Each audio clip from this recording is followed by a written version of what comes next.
badly had father punished him? I wondered as I rubbed my arms, still cold. As soon as I stepped up to him, Wesley spoke. Your dad has been detained. Anything I might have asked or had thought to say fled from my mind, and I stared at him. What I finally managed. Wesley blew out a breath and ran his hand over his face. After you had left, your dad came to see us. He was mad, well, furious, really. We tried to explain why we had to ignore his orders concerning Dean, but he wouldn't listen. Somewhere along our conversation, he was convinced Dean was the source of our insubordination. Oh no, I stared up at the large man, silently begging him to tell me something other than what I imagined happened. We tried to stop him. I cringed. Oh no, he confronted Dean. Oh God, please don't tell me. Dean tried to be diplomatic and calm him down, but it only made your dad even angrier. Good Lord, I ran my hand over my head, the hair a little longer since I shifted. He attacked Dean, forcing him into a fight. I closed my eyes. It was exactly as I feared. How bad is he? Your dad, not him, Dean. How badly did father hurt him? What is Alpha Brent going to do with my father? A twinkle of humor had flashed in Wesley's eyes before it disappeared behind the grim hardness once more.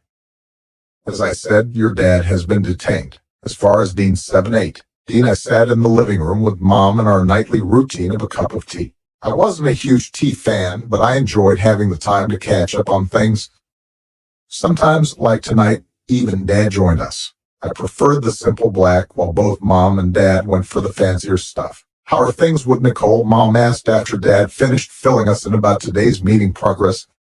It was interesting when I wasn't the one involved in all the political crap. It's going pretty good, I admit it. She's not shown any more tendencies of violence, has she? Dad asked, worried. Again, I found the worry to be a little insulting. They wouldn't worry about this so much if it was Ryder instead of me. Oh, considering Adelina had allowed her mate to beat on her and their children, perhaps Dad would have worried no matter what. I shook my head. Nah, as far as I can see, it was a one-time thing. I honestly think it was a bad judgment call on my part. He nodded, looking pleased as he picked up the tray on the coffee table between us. I'm going to take this to the kitchen, but we'll need to talk, Dean. The meetings with the Alphas are only for 2 more nights, and after that, they all return to their territory. I need to know what your plan is. My stomach sank as I watched him leave. Plan? When did I ever have plans? I don't do plans, but what was I going to do? 2 days, then Nick would leave. I don't think she would stay if I asked her right now. Damn it, I needed more time. Running a hand through my hair, I looked up to find Mom smiling at me. She could probably guess I was scrambling. Before any of us could say anything, someone growled out. You, Nick's dad, stood in the doorway, pointing at me with blazing amber eyes. This wasn't good. Me, I asked, standing. Yes, you pathetic little clown, he demanded as he took a step into the room. You've poisoned my daughter and my people. Wait a minute, Mom said. He's standing. It's okay, Mom, I got this. I moved so I was between Alpha, Joseph, and Mom. I wasn't sure how much of this guy was all bark, but if he decided to bite, I didn't want her getting caught up in it. Alpha Joseph, I haven't said anything against you to your people. Oh, I said a lot of nasty things to Andy and the others, but not to Nick or her friends. The Alpha sneered at me. Nick never defied me before we came here. I couldn't help it, I laughed. And that's my fault. I know it is. I promise the only thing I've done is talk your daughter, I said and shrugged. Sorry, dude, but you're not on the subject list of topics in our conversations. He took another step into the room, his hands curling into fists. You think you're funny, don't you? Well, listen here, funny man. You'll never have my pack. I don't want your pack, I said, dropping my tone into a flat, boring sound. I got a taste of being alpha when Ryder had to take a step back to fool our uncle, and that was all I needed. I'd never been under so much pressure and stress in my life. It was not something I planned on repeating anytime soon. He blinked, obviously surprised by my response, then he simply scowled at me again. Listen here, boy. Dean, I've used your name, Alpha Joseph. I'd like you to use mine. I was starting to get a little tired of the nicknames he kept giving me. You've not earned the right, he said before literally spitting on the floor a few feet in front of me. Gross. Now listen here, boy. You will stay away from my daughter. She's not ever going to be your mate, and shouldn't that be her choice? Call me an ass, but I was rather enjoying interrupting him. No, it's not. She's mine. She's not underage, so I don't see how she's yours. I had to use all my willpower to keep from smiling and my expression curious instead of smug. The Alpha's eyes widened and his nose flared. I don't care what you think. She is mine, and I will do whatever I want with her. You will not. You will never speak or be near her again. My amusement died. Oh, now, this was enough bullshit. I narrowed my eyes at him. No, you won't. You're Nick's Alpha, you are her father, but that does not remove her basic human rights. He opened his mouth to speak, but I kept going. This isn't about me claiming her as my mate or anything. It's about no one should be treated as if they don't matter, and I will not allow you to make Nick feel like them. I'm an Alpha, you fool, Alpha Joseph said, his whole body tensing. You cannot allow or forbid anything of me. You're not strong enough, you pathetic clown. I noticed the subtle shift of his weight, so not only was I not surprised when he swung his fist at me, but I avoided the swing altogether. Mom sucked in a breath, and I checked my position to stand between the two. You should stop and think about what you're doing, Alpha Joseph, my father. He swung at me again. This time I ducked and hit him hard in the chest with the heel of my palm, forcing him to take several steps back. Seriously, dude, this isn't going to end well for you. When the Alpha tried to hit me a third time, I blocked his arm, then hit him with the heel of my palm in the nose, hard enough to break, but not displace the bone and risk his life. I kneed him, and with a pressure point on his wrist, I forced Alpha Joseph to his knees and shoved him on his stomach. I grabbed his other hand, pulling it back behind him, and kept him there with a knee on his back and all my weight on it. Alpha Joseph fought to get me off him, but I had the advantage. Enough, Dad shouted, his voice booming off the walls, stilling the Alpha beneath me. His expression was stony, and his eyes practically glowed icy blue. He was pissed. Diego, help my son retrain Alpha Joseph. Dad's beta stepped around him and silvered Nick's dad. It was a zip strip with a silver core. It removed the werewolf of most their abilities, but didn't burn them like skin on silver contact wood. Diego used another silvered strip to bind the Alpha's hands together. I got up, and Diego helped the Alpha stand. I made it quite clear as we started this week's meetings I would not tolerate any kind of violence in my pack house. I was willing to overlook your daughter's violence as a misstep of youth. She's not the first young woman to resort to her more primal ways of resolving conflict. However, you have long passed the springtime of your life, so I cannot forgive this act so easily. The boy left me no choice, the Alpha said, trying to pull himself from Diego's grip. Do not test me, Joseph. I witnessed the whole encounter, and I know who is the aggressor and why. It is for your daughter's sake. I will not take your life and pack from you as is my right by our laws, but instead banish you from my territory, death being the punishment if you return. Until your departure, you will remain in the holding cells. Oh, and Alpha Joseph, perhaps you should reflect about how a distaste for violence does not equate to weakness. If this had been a challenge, Dean, the pathetic clown, would have won the right to take your pack from you. When Dad nodded, the beta escorted Nick's dad out of the room, and I sighed, running a hand through my hair. That could have gone a whole lot better. I'm sorry, Dean. This will complicate matters with Nicole, Dad said, shaking his head. I couldn't let any of his actions or words stand without answering them. Yeah, I know, I said, and ran my hand through my hair again. I should go tell Nick and his people what happened. Actually, we were here outside Wesley, Alpha Joseph's beta said from the doorway.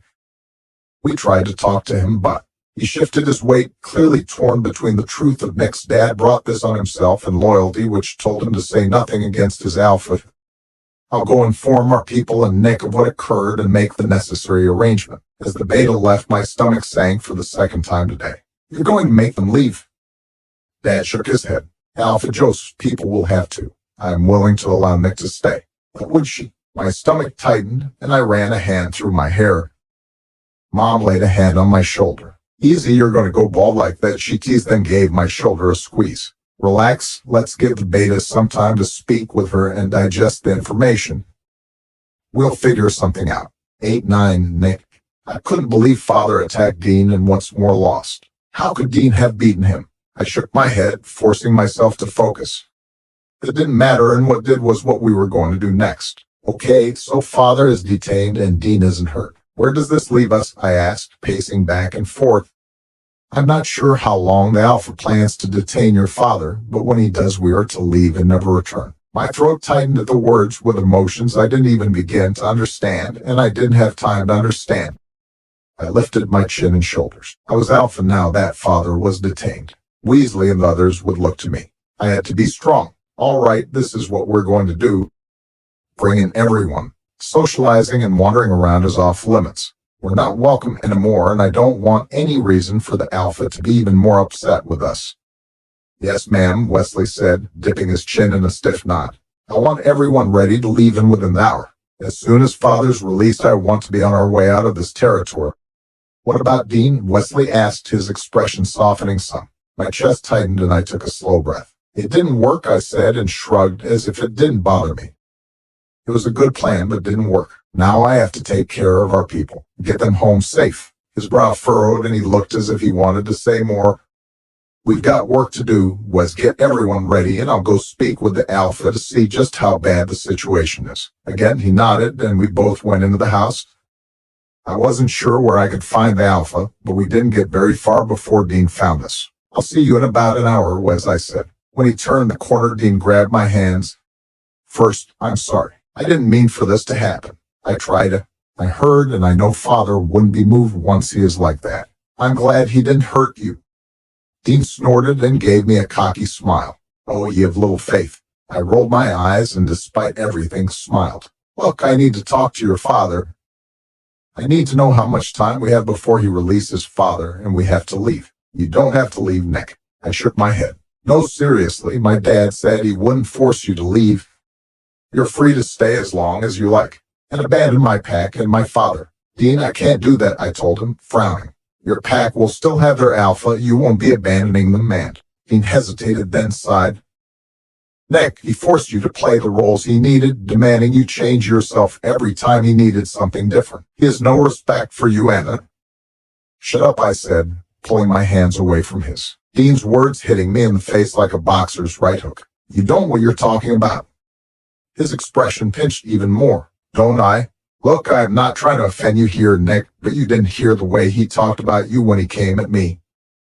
You're just another of his possessions in his eyes. Dean reached out for me, but I jerked back away from him. Don't just because I'm not perfect with the perfect little family like you doesn't mean I should up and leave him. He is my father, and to me that means something. As I moved around him, Dean reached for me again. This time I shoved him against the wall, my forearm across his chest, and my other pulled back with my fist ready. Don't touch me or I'll finish what Father started. The look of shock and hurt on his face tore through me and I couldn't breathe.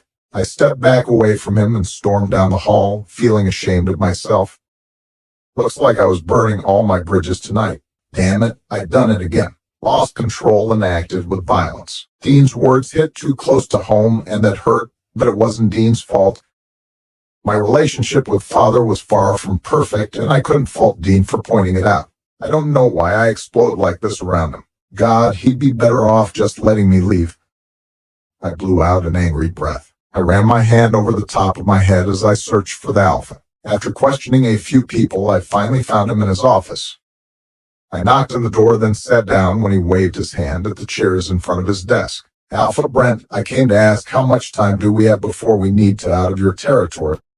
You don't have to leave, Nicole, he said, echoing Dean's words. As my son's mate, you're more than welcome here for as long as you'd like. Sir, with all due respect, family is one of the most important things in this world, and my father, with all his faults, is all the family I have left. I will not stay without him. One half of his mouth tilted into a smile as he leaned forward, watching me with an intense gaze. Half of me insisted I meet his gaze as I was Alpha too. The other squirmed in her chair, feeling like she was called to the principal's office. You are a formidable woman, Nicole. I can see you could be a great Luna.